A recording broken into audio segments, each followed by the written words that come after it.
27 साल बाद दिल्ली में हो सकती है बीजेपी की वापसी। दिल्ली पर आए 9 एग्जिट पोल में से 7 पर बीजेपी को बढ़त सिर्फ 2 में आपको दिखाया आगे। जेवीसी के एग्जिट पोल में बीजेपी को 39 से 45 सीटें मिलने का अनुमान है, आपको 22 से 31 सीटें मिल सकती हैं। पीपल्स पल्स के एग्जिट पोल में बीजेपी को 51 से 60 सीटें मिलती दिखाई दे रही हैं, तो वहीं आप 10 से 19 सीटें मिलने का अनुमान जताती नजर आ रही है। दिल्ली चुनाव के लिए मैट्रिक्स एजेंसी का एग्जिट पोल आया सामने। आम आदमी पार्टी और बीजेपी के बीच में कांटे की टक्कर। मैट्रिक्स के एग्जिट पोल में बीजेपी को 35 से 40 सीटें मिलने का अनुमान है, आम आदमी पार्टी को 32 से 37 सीटें मिल सकती हैं। दिल्ली में इस बार कांग्रेस फिसड्डी। मैट्रिक्स के एग्जिट पोल में कांग्रेस को नुकसान होता दिख रहा है। दिल्ली चुनाव पर आए एग्जिट पोल पर गदगद बीजेपी। प्रवेश शर्मा बोले 8 फरवरी को दिल्ली में कमल खिलेगा।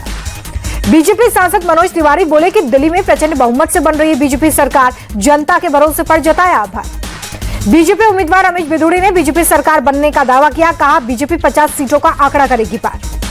दिल्ली बीजेपी अध्यक्ष वीरेंद्र सचदेवा का बयान, कहा जनता विकास और भ्रष्टाचार मुक्त दिल्ली चाहती है। दिल्ली की जनता को समझ आ गया है कि आपने उन्हें ठगा। केंद्रीय मंत्री हर्ष मल्होत्रा का बयान। आम आदमी पार्टी ने एग्जिट पोल के आंकड़े मानने से किया इनकार। सौरभ भारद्वाज बोले एग्जिट पोल ने हमेशा आपको कम ही आंका। आप नेता सुशील गुप्ता बोले कि पहले भी आपकी सरकार बनते नहीं दिखाई गई थी। एग्जिट पोल पर कांग्रेस को बोलने से इनकार। संदीप दीक्षित बोले कि 8 फरवरी का कर इंतजार। दिल्ली की सभी 70 विधानसभा सीटों पर 57% से ज्यादा वोटिंग। नॉर्थ ईस्ट दिल्ली में सबसे ज्यादा वोटिंग हुई। यूपी की मिल्कीपुर उपचुनाव के लिए मतदान 65% से ज्यादा वोटिंग। मतदान अधिकारियों ने ईवीएम सील किया। 8 फरवरी को वोटों की गिनती। राघव चड्ढा का बड़ा आरोप, बोले कई जगहों पर पोलिंग एजेंट्स के रिलीवर को अंदर जाने से रोका गया है। राघव चड्ढा के आरोपों पर केजरीवाल बोले ये तो हद हो गई, बूथ एजेंट्स को बंदी बनाकर कैसे रख सकते हैं। आप सांसद संजय सिंह का बड़ा आरोप, बोले टारगेट कर वाल्मीकि समाज के नेताओं की गिरफ्तारी हुई। वाल्मीकि समाज से दुश्मनी निकाल रही है बीजेपी। संजय सिंह के बयान पर एनडीएमसी सदस्य अनिल वाल्मीकि का पलटवार, कहा उनकी पार्टी हार रही है इसलिए ऐसे बयान दे रहे। प्रधानमंत्री मोदी और बीजेपी हमेशा वाल्मीकि समाज के साथ। केंद्रीय मंत्री गजेंद्र सिंह शेखावत बोले कि दिल्ली में भी बीजेपी की सरकार बनेगी, आपकी सत्ता से विदाई तय। केंद्रीय मंत्री हर्ष मल्होत्रा बोले कि अब जनता ने ठाना है आपको दिल्ली से भगाना है। दिल्ली में वोटिंग के बीच सीलमपुर में बीजेपी और आप कार्यकर्ताओं के बीच में झड़प। बीजेपी का आरोप, कुछ महिलाओं ने बुरके में फर्जी वोटिंग की। सीलमपुर में बीजेपी का हल्ला बोल, कथित फर्जी मतदान को लेकर किया विरोध। दिल्ली के गिरिनगर में बीजेपी और आप कार्यकर्ताओं में झड़प, नारेबाजी। सीएम आतिशी ने भी नारे लगाए। सौरभ भारद्वाज ने पुलिस पर लगाया बड़ा आरोप, बोले जहां पर आप वोटर वहां पर पुलिस रोक रही है। वोटर्स को रोकने के लिए बैरिकेडिंग की गई। सौरभ भारद्वाज बोले कि चिराग दिल्ली में ग्रामीण वोटर्स को रोका जा रहा है। पोलिंग बूथ को पुलिस ने छावनी बना दिया। जंगपुरा विधानसभा में बीजेपी पर पैसे बांटने का आरोप। जंगपुरा पहुंचे मनीष सिसोदिया। दिल्ली चुनाव में दिव्यांग युवाओं ने भी पहली बार वोटिंग की है, चुनाव आयोग ने सम्मानित किया। राष्ट्रपति मुर्मू ने किया मतदान। नई दिल्ली के डॉक्टर राजेंद्र प्रसाद केंद्रीय विद्यालय में की वोटिंग। कांग्रेस सांसद राहुल गांधी ने मतदान किया, वोटिंग सेंटर पर डाला वोट। राहुल गांधी ने ट्वीट कर आम आदमी पार्टी पर बोला हमला, पूछा दिल्ली में सबसे बड़ा घोटाला किसने किया। कांग्रेस संसदीय अध्यक्ष सोनिया गांधी ने किया मतदान। प्रियंका गांधी और संदीप दीक्षित रहे मौजूद। कांग्रेस सांसद प्रियंका गांधी ने वोटिंग की, पति रॉबर्ट वाड्रा ने भी डाला वोट। प्रियंका गांधी का बयान, दिल्ली की जनता बदलाव चाहती है, समस्याओं के हल के लिए वोट देना जरूरी। नई दिल्ली विधानसभा सीट से प्रत्याशी अरविंद केजरीवाल ने किया मतदान। परिवार ने भी वोट किया। मतदान के लिए माता पिता को बूथ पर लेकर पहुंचे केजरीवाल। व्हील चेयर से लेकर पहुंचे केजरीवाल। केंद्रीय मंत्री एस जयशंकर ने किया मतदान, पत्नी संग डाला वोट। मतदान केंद्र के बाद विदेश मंत्री एस जयशंकर ने कहा कि मुझे लगता है कि जनता इस बार बदलाव के मूड में है। सीएम आतिशी ने किया मतदान। सेंट जेवियर्स स्कूल मतदान केंद्र पर डाला वोट। दिल्ली की सीएम आतिशी बोली कि दिल्ली का चुनाव आम चुनाव नहीं है, ये धर्म युद्ध है। कालकाजी मंदिर में सीएम आतिशी ने पूजा अर्चना की। कालकाजी विधानसभा सीट से उम्मीदवार है आतिशी। बीजेपी सांसद मनोज तिवारी ने किया मतदान। आतिशी पर पैसे बांटने का आरोप लगाया, कहा आतिशी की टीम ने पैसे बांटे हैं। मतदान से पहले बीजेपी प्रत्याशी रमेश बिधूड़ी ने पूजा अर्चना की। कालकाजी विधानसभा सीट से प्रत्याशी हैं। कांग्रेस प्रत्याशी अलका लांबा ने किया मतदान। कालकाजी विधानसभा सीट से चुनाव लड़ रही अलका। दिल्ली बीजेपी अध्यक्ष वीरेंद्र सचदेवा ने डाला वोट। परिवार ने भी मतदान किया। कांग्रेस उम्मीदवार संदीप दीक्षित ने किया मतदान। नई दिल्ली विधानसभा सीट से उम्मीदवार। नई दिल्ली सीट से बीजेपी प्रत्याशी प्रवेश वर्मा ने मतदान किया। पत्नी और बेटी ने भी डाला वोट। यमुना घाट पहुंचे बीजेपी नेता प्रवेश वर्मा। वोट डालने से पहले पूजा अर्चना। जंगपुरा विधानसभा सीट से प्रत्याशी मनीष सिसोदिया ने किया मतदान। पत्नी सीमा ने भी डाला वोट। मतदान से पहले मनीष सिसोदिया ने कालकाजी मंदिर में पूजा अर्चना की। जंगपुरा सीट से लड़ रहे चुनाव। शकूर बस्ती से आप उम्मीदवार सत्येंद्र जैन ने मतदान किया। पत्नी ने भी वोट कास्ट किया। सांसद संजय सिंह ने भी अपना वोट कास्ट किया। राज्यसभा सांसद है संजय सिंह।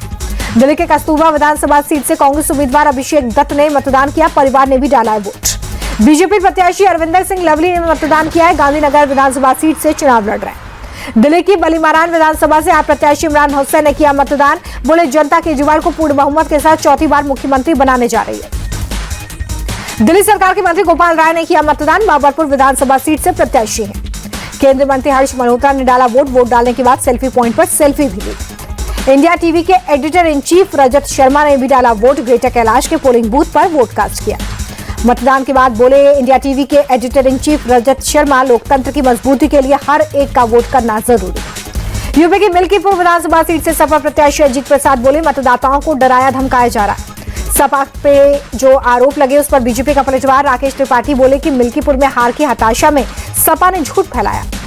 राहुल गांधी के बिहार दौरे पर बीजेपी का attack. Deputy CM Vijay Sinha बोले राहुल गांधी बिहारी शब्द को गाली बनाने वालों की जमात के साथ है। दलितों को लेकर राहुल के बयान पर एलजेपी सांसद संभविश चौधरी का पलटवार। कहा पता नहीं कौन उन्हें ऐसी सलाह देता है। तेजस्वी यादव ने नीतीश कुमार पर बोला हमला। कहा ऐसा कोई भी दिन नहीं है जब बिहार में गोलियां नहीं चलती। बिहार के राज्यपाल आरिफ मोहम्मद खान से मिले तेजस्वी यादव। बोले लॉ एंड ऑर्डर ध्वस्त हो गया, राज्य में अपराधियों का बोलबाला। ओवैसी के बयान पर भड़के गिरिराज सिंह। कहा ओवैसी देश में अराजकता फैलाना चाहते हैं, उनकी अराजकता नहीं चलेगी। त्रिवेणी संगम में पीएम मोदी ने किया स्नान। पवित्र संगम में लगाई आस्था की डुबकी। संगम के पानी से पीएम मोदी ने सूर्य को अर्घ्य दिया। मंत्रोच्चार की गूंज से भक्ति में हुआ वातावरण। प्रधानमंत्री ने गंगा मैया की पूजा की। मां गंगा को साड़ी अर्पित की। पीएम मोदी ने गंगा आरती की। पंडितों ने किया मंत्रोच्चार। प्रधानमंत्री के साथ सीएम योगी रहे मौजूद। बोट से अरेल घाट पहुंचे पीएम मोदी, सीएम योगी भी रहे साथ। प्रधानमंत्री की बोट की दिखी मनोरम तस्वीरें। साथ में एसपीजी और सुरक्षा बल मौजूद थे। प्रधानमंत्री ने घाटों पर स्नान कर रहे लोगों का अभिवादन किया। महाकुंभ के बारे में जानकारी लेते दिखे प्रधानमंत्री के प्रयागराज महाकुंभ जाने पर समाजवादी पार्टी बेचैन। शिवपाल यादव बोले कि अपने पापों को संगम में धोने गए प्रधानमंत्री। केंद्रीय मंत्री शिवराज सिंह चौहान बोले कि कुंभ में हमेशा अमृत स्नान के लिए जाते हैं प्रधानमंत्री, वो सबके कल्याण के काम में जुटे हुए हैं। हरियाणा से कुंभ के लिए स्पेशल बस सर्विस की शुरुआत। जिद से पहला जत्था रवाना। हरियाणा के 22 जिलों से प्रयागराज के लिए बस सेवा की शुरुआत हुई है। 25 फरवरी तक जारी रहेगी सेवा।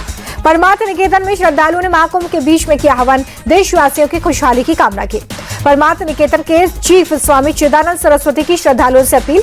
कहा संगम घाट पर स्वच्छता का ख्याल रखें। महाकुंभ पहुंची बैडमिंटन खिलाड़ी साइना नेहवाल। कहा मैं भाग्यशाली हूं कि मुझे यहां पर आने का मौका मिला।